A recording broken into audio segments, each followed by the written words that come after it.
Pour le tout nouveau trade à cap de la journée du 3 septembre 2025. Donc aujourd'hui, petit TP à l'instant, à l'ouverture des marchés de 9h30 à l'ouverture de Wall Street. Donc on va récap ça ensemble. C'est parti, c'est parti, c'est parti. Alors, juste ici, on se retrouvait sur le NQ. À savoir qu'on a un biais baissier, comme j'ai pu vous le dire déjà plusieurs fois. On arrivait dans un fair value gap énorme H4, juste ici. H1, on n'aura pas grand chose à part ces écoles qu'on venait prendre, donc c'est une grosse prise de liquidité. On descend M15. M15, on voit juste ici. On a pris les liquidités, on a range juste ici. On est venu prendre les plus bas, prendre ces dernières liquidités. On est revenu reprendre ces dernières liquidités. Donc voilà. Juste ici, c'était parfait. Donc ici, on avait l'ouverture de 8h30. On est. Oh. Pourquoi ça me fait ça toujours là? Non, mais je comprends pas. Allez. Voilà. Donc juste ici, on avait pris les liquidités une fois. Juste ici, vous voyez que là on a tout le range. On est venu reprendre ces dernières liquidités juste ici, ces derniers écoles, pour ensuite réagir à la hausse. Donc ça c'était à l'ouverture de 8h30, c'est un trade que j'aurais pu prendre. Merde, qu'est-ce que je fais moi? C'est un trade que j'aurais pu prendre que je n'ai pas pris parce que j'étais pas devant mon PC, tout simplement. Et j'avais surtout un billet baissier, donc je ne cherchais pas vraiment du haussier, mais ça aurait pu être une idée de trade juste ici, sur cette zone. Voilà. Ensuite, on a créé un pool de liquidités, on est venu prendre les liquidités de cette zone où on est retourné dans le fair value gap, on est revenu reprendre ces grosses liquidités haute time frame, ce gros boudin là que je vous ai montré là, voilà, on l'a vu juste ici. On est venu le reprendre une fois, réaction à la baisse assez méchante, on revient prendre les liquidités juste ici, et là on a le chiffre de market structure en prenant ce swing low juste ici. Donc voilà, je m'attendais à ce qu'on revienne dans cette zone de breaker, je sais pas si on peut appeler ça un breaker, mais on n'est pas revenu. Et j'ai pris position, j'étais dans le fair value gap, mais j'ai pas pris, pourquoi? Parce que sur le S, je vais vous le montrer, MES, sur le S, on était carrément revenu dans le fair value gap juste ici. Donc pour moi, il n'y avait pas de raison que le prix n'aille pas chercher ses liquidités.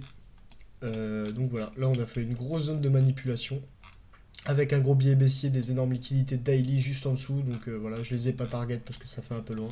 Mais on pourrait carrément target des zones assez lointaines. Et c'est pas trop mon objectif. Là, j'ai fait mon R, je suis tranquille, j'ai fait mes 1%. Donc ça me va, je vais pas chercher à avoir beaucoup plus. Donc voilà, ok, juste ici, pap, pap, pap, voilà, donc juste ici on a shift la market, on voit qu'on a créé des fair value gap, on n'est pas revenu dedans, mais sur le S on est revenu dedans. Donc j'ai pris position à partir de l'ES manuellement et pas avec mon sell limite. Pourquoi il m'énerve lui? Voilà. Et puis après j'ai juste target. Alors j'ai eu plusieurs targets. J'ai pris 3 lots, j'ai pris 7 lots, 7 contrats à la baisse. Il y en a beaucoup qui me disent que je devrais prendre du NQ, sauf que le problème avec le NQ, c'est que c'est pas une chance sur deux, mais une fois ça passe, une fois ça passera pas en fonction de mon risque management. Je peux être beaucoup plus précis avec le MNQ pour faire mon risque management qu'avec le NQ, même si je paye plus de frais à la transaction. Voilà, là j'en ai payé 7 des frais, de 2 euros, je sais plus quoi. Alors que le NQ, je pourrais en payer juste une fois, mais je préfère payer plusieurs fois des frais que être ric et rac dans mon risque management à cause de la taille des contrats du NQ. Je tenais à être précis là-dessus parce qu'il y en a beaucoup qui me disent ouais mais c'est beaucoup, c'est énorme, 7 lots, 7 contrats, des fois j'en prends 15, hein, 15 contrats sur la même queue. Ça c'était avant, mais en fait ça me permet d'être beaucoup plus précis et d'avoir le risque que je veux précisément en fait. Donc je préfère manager mon risque que manager mes contrats à la commission, tu vois, c'est des quelques dollars sur chaque position, voilà, ça fait chier, c'est clair, mais bon, je préfère ça. Pourquoi cette caméra, elle... Bref, du coup, voilà. Ensuite, du coup, premier target sur la zone des 50%. Deuxième target, je l'ai venu prendre à 23 410. Je l'ai pris manuellement, celui-là. 23 450, je l'ai pris manuellement. Pourquoi? Parce qu'on est revenu dans le plus bas de ce fair value gap juste ici. Donc ça, je l'ai pris manuellement. Et le troisième TP, le dernier qui était sur cette zone. Donc cette zone, c'est quoi? C'est le plus bas d'un fair value gap H1 juste ici. Voilà. Juste ici. Ah, là, vous le voyez. Je sais pas si on peut mettre un trait. Je vais mettre un trait pour que ce soit plus précis. Hop, voilà. Vous l'avez juste là, le trait des 23 382,50. Et je suis venu le target juste ici. Donc voilà le trade récap de la journée. Assez content. Ma caméra bug, je suis désolé. Bah, c'est mon téléphone en fait qui filme. Mais je sais pas pourquoi il bug comme ça. Je sais pas, peut-être qu'il veut qu'on fasse des choses ensemble. Je sais pas ce qu'il veut, ce téléphone, hein, ouais. Vous entendez le bing bing? Ouais, c'est bon. Du coup, voilà pour le petit trade récap d'aujourd'hui. Donc, plus 1%, assez content de la perf. On va continuer comme ça pour demain ou les prochains jours, je sais pas. À ce que j'ai entendu, il y a un pote à moi qui m'a dit que Trump était mort. Donc bref, je sais pas, j'ai pas vérifié l'info, j'en sais absolument rien, mais bon, s'il serait mort, je pense qu'on l'aurait vu dans les marchés, là on les a passés.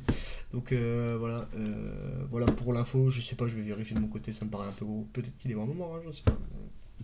Bref, donc voilà, assez content du trade d'aujourd'hui. Peut-être oui que j'aurais pu aller chercher des plus gros R, mais je pense que ça c'est le strict minimum et c'est ce que je recherche, la sécurité.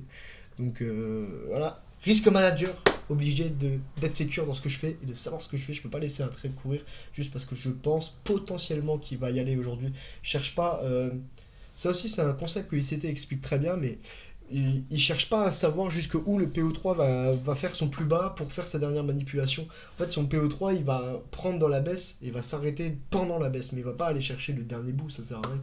Peut-être que oui, ça fait des gains en plus, etc., mais c'est du risque pour rien et prévoir où le prix va clôturer dans la journée, c'est beaucoup plus compliqué. Donc voilà, c'est pour ça que je ne fais pas ça. Je prends des trades assez sécures. Là, j'ai pris genre un R. Voilà, donc un R, enfin même pas, parce que j'ai risqué 200 $. J'ai pris 2 R, de 2,2, 2,2 R, un truc comme ça. Donc je trouve que c'est pas mal pour aujourd'hui. Donc voilà. Sur ce les gars, j'espère que vous avez kiffé le petit trade récap. Il était assez sympa aujourd'hui, j'ai assez kiffé le setup. Et je voulais vous montrer hier d'ailleurs, parce que ça c'est un truc, avant qu'on se quitte, parce que c'est un truc qui m'a beaucoup marqué. Et voilà, j'étais content de moi. Du coup, je voulais vous le montrer. Le 3, le 2 septembre. Le 2, le 2, le 2. Voilà, putain, pourquoi il bug? Donc hier, on a eu une journée baissière. Mais, je sais pas pourquoi ma caméra elle fait que je vais voir. Regarde-toi. Juste ici, j'avais pris ce trade. Ce trade juste ici, je vous avais dit que... voilà, j'avais pris à partir d'ici 23 105... non, même plus bas. Voilà, un truc du style, voilà. C'est m'énerve, j'avais d'être précis. Pour pas vous raconter n'importe quoi. Voilà, 175, 150, à peu près.